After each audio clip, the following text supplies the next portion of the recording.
vamos a tocar precisamente el tema de la educación. Estamos haciendo énfasis desde el inicio de nuestro espacio en lo que es la estimulación adecuada. La estimulación adecuada desde vientre. No hay que esperar a que nazcan nuestros hijos para generarles amor, para abastecerlos de esas necesidades principales desde un primer momento, que es el fortalecimiento de su autoestima. Mira, mamá o papá, tú que me estás viendo allá en tu hogar, Quilichagüeño, en tu hogar, allá donde quiera que llegue, la emisión de este magazine es que está llamado y está llamada a fortalecer la autoestima de tu niño y de tu niña sin necesidad de que haya nacido todavía. ¿Cómo lo puedes hacer? Pues a través de tu verdadero amor y de lo que sientes hacia ese nuevo proyecto de vida. Bueno, vamos a tocar el tema de la educación. ¿Qué es educar?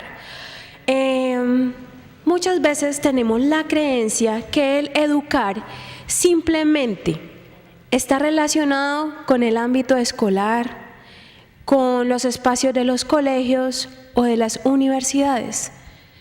Pues es hora de que vayamos dejando de lado esa creencia en particular, ¿sí? Vayamos quebrando esos paradigmas, creyendo que simplemente el educar se centra en la función que hacen los docentes, ya sea en la escuela básica, primaria, en la secundaria o en otro tipo de contextos de educación.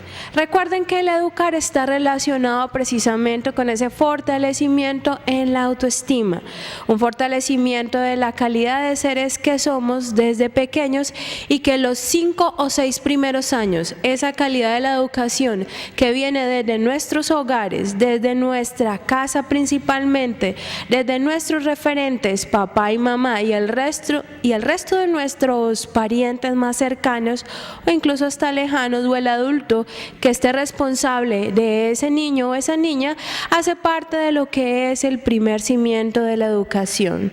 Una educación que fortalece la autoestima, es una educación en valores.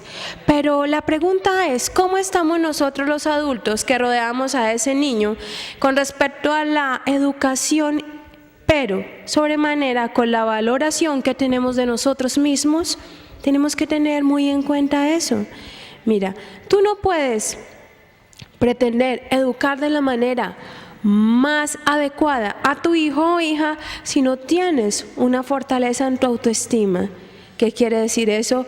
Todos tenemos autoestima, todos tenemos el derecho de amarnos a nosotros mismos, es algo que Dios nos ha dado, pero la calidad de esa autoestima, el amor propio, ¿sí? El amor propio no es simplemente asomarnos a un espejo, decirnos qué guapos o qué guapas hemos amanecido, de pronto prevalecernos por muchas cosas que vayamos adquiriendo en la medida en que vamos avanzando en nuestra vida.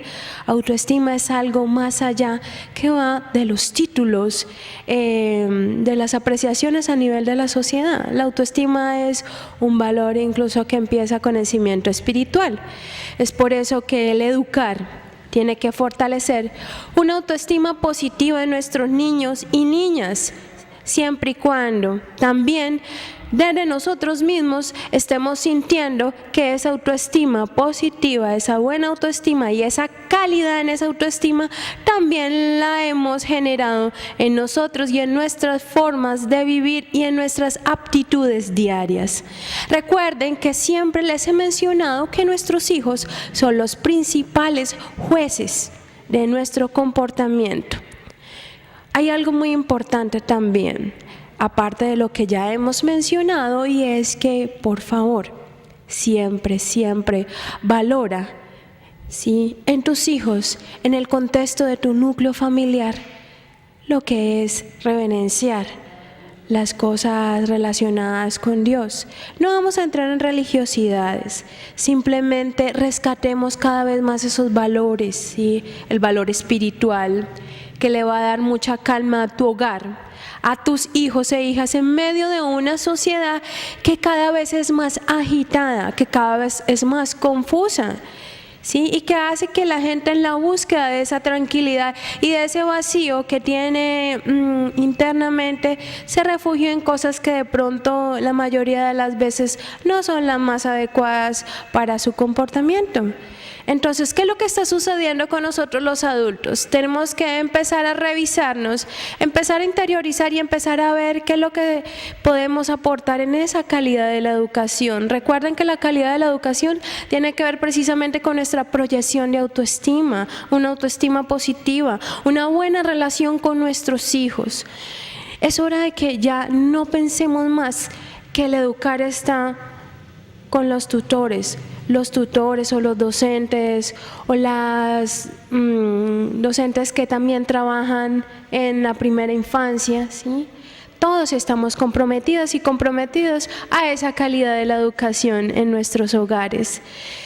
Podemos definir varios tipos de familia a la hora de pronto de relacionarlos con el valor de la educación.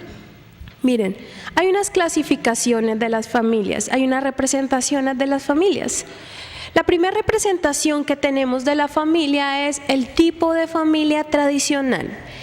Pues bien, el tipo de familia tradicional es ese contexto familiar donde papá, mamá o todas las personas que conforman ese núcleo familiar están interesadas y le dan un significativo valor lo que es el educarse. Pero pasa algo, son las típicas familias tradicionales que piensan, y es como yo se los mencionaba desde un principio, que el educar simplemente está o es misión o función de los docentes. Las familias tradicionales creen que el educar es importante, pero a la hora de ellos hacer parte del proceso de la educación, pues no se comprometen totalmente. Cuando hablamos de estimulación adecuada, ellos o ellas, todavía con sus creencias o sus paradigmas, dicen, o a lo mejor piensan que el hablar con los niños, el enseñarle a los niños a la edad desde los 2 años, hablarles de manera adecuada, fortalecerlos en valores, alimentar su autoestima de forma positiva, pues como que es algo que no es tan significativo. Vamos a pasar a otro tipo de familia, que es la familia que yo creo que es la estructura familiar o la representación ideal de familia, ¿sí? Que es la más conveniente dentro de lo que es la apreciación del educar o la valoración que significa la educación para ellos, y es la familia moderna. Miren, la familia moderna, el ejemplo de familia moderna a la hora de educar, a la hora de asimilar el proceso importante de lo que es la educación en sus hijos o hijas, se destaca ¿por qué?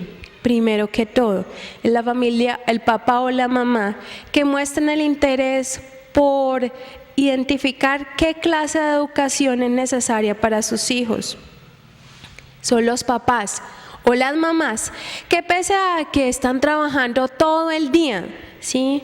Cuando llegan a sus hogares, primero que todo tienen en cuenta qué clase de personas van a estar permanentemente con sus hijos o hijas, ¿sí?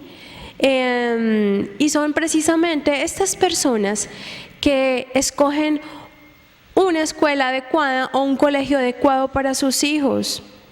También al llegar cansados o cansadas después de trabajar, después de una ardua jornada laboral, no tienen el cansancio para continuar fortaleciendo y haciendo el acompañamiento adecuado y pertinente a sus hijos con el seguimiento a sus tareas, preguntándoles en un continuo diálogo cómo les fue.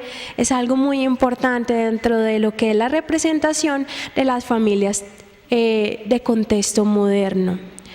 Vamos para otro tipo de clasificación de familias que yo creo que son las más carentes, haciendo un paralelo con las familias de tipo moderno, las familias de contexto paradójico. Mire, puede ser que en estas familias de contexto paradójico, de pronto lo que es la representación de papá, mamá e hijos no se encuentren como esa estructura tradicional. Puede ser que sean madres cabeza de hogar, o también padres que están a cargo de sus hijos, o simplemente la familia de representación extensa donde es papá, hijos, abuelos, tíos o así sucesivamente. Pero ¿qué es lo que sucede? Lo que pasa es que en el contexto de las familias paradójicas no hay una norma clara. Es algo muy aterrador el escuchar a muchos padres y madres decir que en mi casa manda mi hijo o manda mi hija. Y cuando uno se acerca y les pregunta, pero wow, ¿cuántos años tiene tu hijo o tu hija? ¿Saben cuál es la respuesta?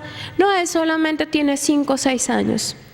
Entonces es algo que nos lleva a reflexionar cómo la norma empieza a tambalear siendo un niño o una niña de 2, 3, 4, 5 años.